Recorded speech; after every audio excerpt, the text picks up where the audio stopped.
राजधानी जयपुर से बड़ी खबर आ रही है। जेएनयू चांसलर संदीप बख्शी के खिलाफ हत्या का मामला दर्ज हुआ है। महिला की संदेहास्पद मृत्यु के मामले में यह मामला दर्ज हुआ है। जयपुर की महानगर मजिस्ट्रेट संख्या 8 की अदालत के आदेश से ये एफआईआर दर्ज हुई है। हत्या और साक्ष्य मिटाने के आरोप में ये एफआईआर दर्ज की गई है। एडवोकेट पवन शर्मा के जरिए परिवाद पेश किया गया था। मृतका के भाई पुनीत खंडेलवाल की ओर से परिवाद पर यह आदेश जारी हुए हैं। तो जेएनयू के चांसलर के खिलाफ हत्या का मुकदमा 30 अक्टूबर 2024 को दिवाली के दिन ऑफिस में बुलाकर जलाने का आरोप लगा है। 24 नवंबर को जेएनयू अस्पताल में मृतका की मौत हो गई थी और परिवार में आरोप बर्न यूनिट नहीं होने के बावजूद ले जाया गया जेएनयू। दिवाली के दिन दीपक से जली अकाउंटेंट और सिस्टम के लोग नदारद रहे। प्रशासन के आगे हाथ जोड़कर गुहार लगा रहा पीड़िता का भाई। जयपुर नेशनल यूनिवर्सिटी के चांसलर संदीप बख्शी पर गंभीर आरोप लगा है। क्या चांसलर ने अकाउंटेंट प्रीति खंडेलवाल को आग के हवाले किया? सबसे बड़ा सवाल। सच पे धड़क पर मृतका प्रीति के भाई ने कई बड़े खुलासे किए। कैसे दिवाली के दिन प्रीति को बुलाया गया था स्कूल? जयपुर के जवाहर नगर थाने में ये सनसनीखेज मामला सामने आया है। राजधानी में अकाउंटेंट प्रीति को क्या किसी ने आग के हवाले किया था? क्या जेएनयू चांसलर संदीप बख्शी ने प्रीति को आग के हवाले किया था? क्योंकि प्रीति का परिवार, प्रीति का भाई ये गंभीर आरोप लगा रहा है और उसके बाद प्रीति की मौत हो गई थी। दिवाली के दिन प्रीति आग से झुलस गई थी और उसके बाद उसे अस्पताल ले जाया गया था, जेएनयू हॉस्पिटल ले जाया गया था, जहां पर प्रीति की मौत हो गई थी। तो क्या चांसलर ने अकाउंटेंट प्रीति खंडेलवाल को आग के हवाले किया था? ये बेहद संदेहास्पद है मामला। और अब इस मामले में जो परिवार है वो गुहार लगा रहा है न्याय की। कैसे आखिर दिवाली के दिन प्रीति को बुलाया गया था स्कूल और आखिर कैसे जली थी प्रीति? क्या उसे आग के हवाले किया गया था? क्या इसमें जेएनयू चांसलर के खिलाफ जो आरोप लग रहे हैं, जो गंभीर आरोप लग रहे हैं हत्या के, उनमें सच्चाई है? अगर सच्चाई है तो इस मामले में अभी तक इतनी लेट लतीफी क्यों हुई? बहुत सारे गंभीर सवाल हैं जो अकाउंटेंट प्रीति की मौत से जुड़े हुए हैं, जिनके जवाब समय रहते तलाशे जाने चाहिए। जेएनयू चांसलर संदीप बख्शी पर प्रीति की हत्या का आरोप लगा है। जेएनयू चांसलर पर यह आरोप लग रहा है कि उन्होंने अकाउंटेंट प्रीति को आग के हवाले किया था। दिवाली के दिन प्रीति जल गई थी और उसके बाद अस्पताल में इलाज के दौरान प्रीति की मौत हो गई थी। मृतका प्रीति के भाई ने कई बड़े खुलासे किए हैं। आखिर कैसे दिवाली के दिन प्रीति को स्कूल बुलाया गया, उसके बाद प्रीति जल गई थी, उसके कुछ कारण क्लियर सबके सामने नहीं आ पाए थे।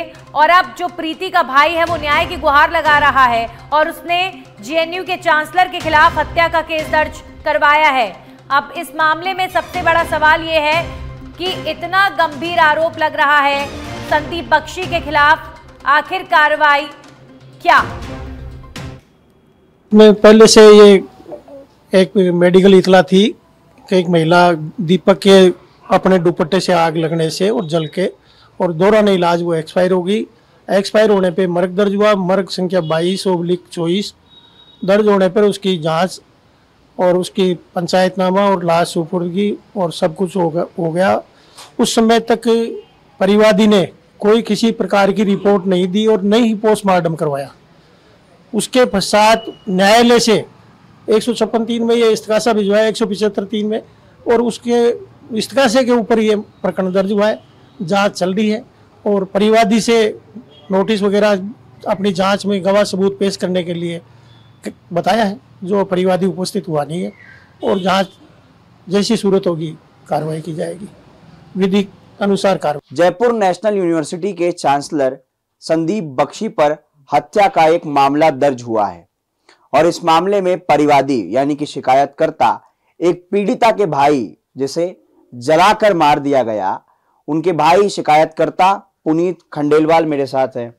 पुनीत जी, क्या पूरा घटनाक्रम था? क्या हुआ आपकी बहन के साथ में कि इतना एक ये नृशंस पूरा मामला हुआ जिसमें आपकी बहन को आग के हवाले किया गया, वो भी दिवाली के दिन, जब पूरा देश जगमग होता है लोगों के घर में दीप जलते हैं। हाँ, और उसी दीप से मेरी बहन को जलाकर मार दिया गया। मेरी बहन पिछले विगत 5 वर्षों से उस यूनिवर्सिटी के अंदर अकाउंट्स और फाइनेंस का काम देखती थी। वो ये इस तरीके का काम था जिसके अंदर बहुत सारे फाइनेंशियल ट्रांजैक्शंस इन्वॉल्व होते हैं। बड़े जानकारी रहती है पूरी की किस प्रकार का वित्तीय मामला चल रहा है। वो प्रोफेशन से चार्टर्ड अकाउंटेंट थी और विगत 5 वर्षों से उसी यूनिवर्सिटी के अंदर JNU के अंदर अकाउंट्स और फाइनेंस का काम देखती थी। दिवाली के 6 दिन उस पर आने का दबाव बनाया गया। मेरे पास में इसका सबूत भी है और एक व्हाट्सएप मैसेज भी है जो ग्रुप पे डाल के दिवाली वाले दिन उसको बुलाया गया। बुलाने के बाद में 4:30 बजे समथिंग मेरे पास में मेरी सिस्टर मेरी सिस्टर जाना नहीं चाहती थी।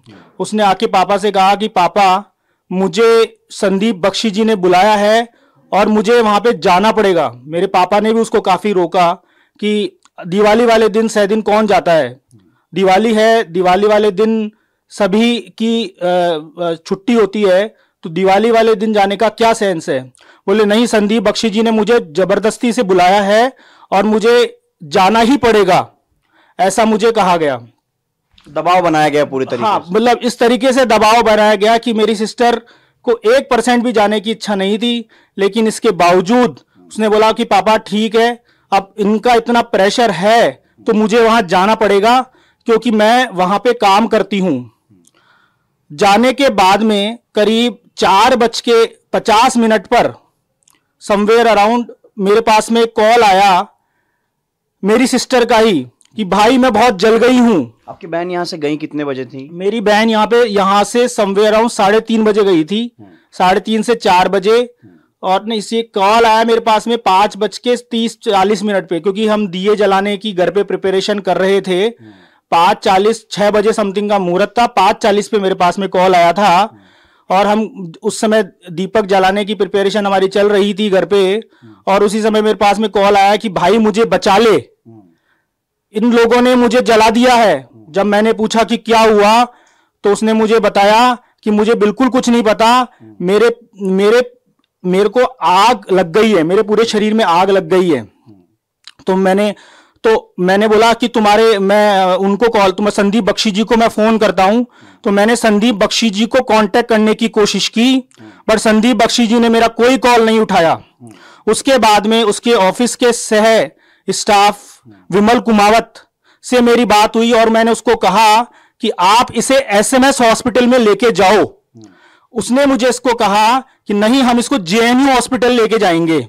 मैंने बोला कि वहां से जहां पे ये घटनाक्रम हुआ है वहां से SMS की दूरी 5 से 7 मिनट की है और ये जो जलने की जो प्रक्रिया है ये कंटिन्यूस होती है। आप इसको तुरंत लेके जाओ जिससे कि इसका इलाज हो सके। खास बात यह भी कि JNU जहां लेकर गए आपकी बहन को, वहां पर बर्न वार्ड है और वहां पे बर्न वार्ड भी नहीं है। सर, ये भी मैं आपको पूरा बताता हूं क्या प्रकरण हुआ। तो पहले JNU मेरे लाख मना करने के बावजूद वो उसको खुद के हॉस्पिटल, जो कि खुद ही संचालित करते हैं, JNU हॉस्पिटल में लेके जाते हैं। और JNU हॉस्पिटल में ले जाने के बाद में JNU हॉस्पिटल जवाहर नगर से करीब समवेयर अराउंड 45 मिनट का रास्ता है। मैं यहां पे 5:45 में मेरे पास में जो इंसिडेंट हुआ था, मैं वहां पे 6:30 बजे 6:30 बजे तक पहुंच गया था। जब मैं वहां से पहुंचा तो मुझे पता लगा कि जस्ट 5 मिनट पहले ही उसको लेके आए हैं और उस समय तक ना तो कोई डॉक्टर है ना कोई है, और वो मेरी बहन को एक कमरे में ले जाके छोड़ दिया गया। मतलब उनके कॉल करने के 1 घंटे बाद में भी वहां डॉक्टर तक भी, मतलब मेरे कॉल करने के 1 घंटे बाद में भी उसको किसी प्रकार का कोई उपचार नहीं दिया गया। जबकि आप सभी समझते हैं कि जलने की जो प्रोसेस होती है वो कंटिन्यू होती है। उसकी पूरी की पूरी बॉडी, एक दिए से आग लगना कितना सा होता है। आज अपन हर घर के अंदर दीपक जलाते हैं, बट दिए से कोई आग लग भी जाती है तो मतलब फट बुझ जाती है। ऐसा कोई इतना बड़ा इंसिडेंट आज तक आपने अपनी लाइफ में नहीं सुना होगा। और हम सब के लिए, इस पूरे देश के लिए, इंडिया के लिए आश्चर्यजनक है कि दिए से इस प्रकरण को अंजाम दिया गया, ये पूरा का पूरा अंजाम दिया गया। अब प्रीति के भाई ने जो खुलासे किए हैं वो आपने सुना है। जेएनयू के चांसलर संदीप बख्शी के लिए प्रीति के भाई का सीधे तौर पर कहना है कि इन्होंने हत्या की साजिश की, इन्होंने प्रीति की हत्या की क्योंकि प्रीति अकाउंट्स का काम संभालती थी और फाइनेंशियल जो ट्रांसफर हुए, फाइनेंस ट्रांसफर हुआ, उसमें कहीं ना कहीं प्रीति को पता होने के बाद और कहीं ना कहीं कोई ना कोई शायद घपला हुआ होगा जिसकी नॉलेज प्रीति को हो, इस तरह की बातें सामने आ रही हैं। तो जेएनयू के चांसलर ने प्रीति की हत्या करवाई, ऐसा उनके ऊपर आरोप लग रहा है।